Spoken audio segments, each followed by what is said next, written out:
It was a normal morning. I was getting ready to go out the door to work when I was greeted by a state trooper.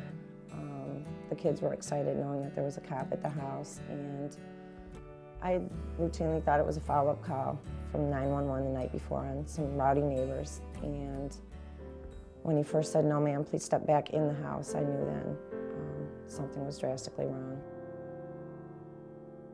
We sent the kids upstairs per the trooper's request, and he told me that he had been killed in an accident earlier that morning. I met Bob and Jill at the nursing home that I was working with. Jill was interested in increasing their life insurance protection. They felt they didn't have enough. He explained everything. I showed it to my husband. We went in, we signed the paperwork. Actually, I think it was probably within a week's time before his death. It was probably a week or two after the accident, and things were starting to settle down per se, and we were, going over figures of how much this was, how much that was, and she just looked at me and said, "I'm sunk." I had just received a phone call from the company he had worked for to explain what the death benefit was, and that was a flat rate, and that was it. It was really kind of ironic that we were having this conversation, and the phone rang, and it was Stuart, her insurance agent. I just said, "Jill, I want you to know that Bob's policy was issued, and we're going to pay the claim." It was a great relief just to know that there was that much extra cushion that we had to work with.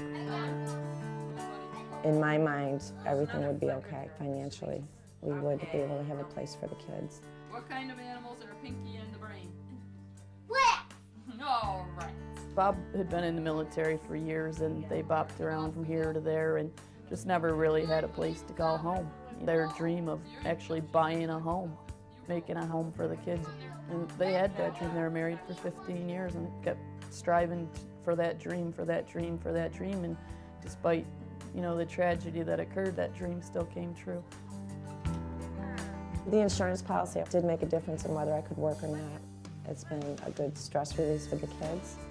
They have more security, more of a comfort in knowing day to day that Mom's going to be here to get them to school, Mom will be here when they get home from school. Got math on my No. The life insurance didn't bring my husband back, but it gave us the ability to sustain and to try to rebuild. And since then, I've bought additional insurance, figuring, God forbid, if something happens to me, I want to make sure that the 4 kids can continue on and not have the worry of the financial burden. It's still very difficult to try and carry on. I think in my instance, it's a lot easier because I have the 4 kids. They're a big responsibility. They're a lot of motivation. They're the 4 biggest pieces of him I could ever have.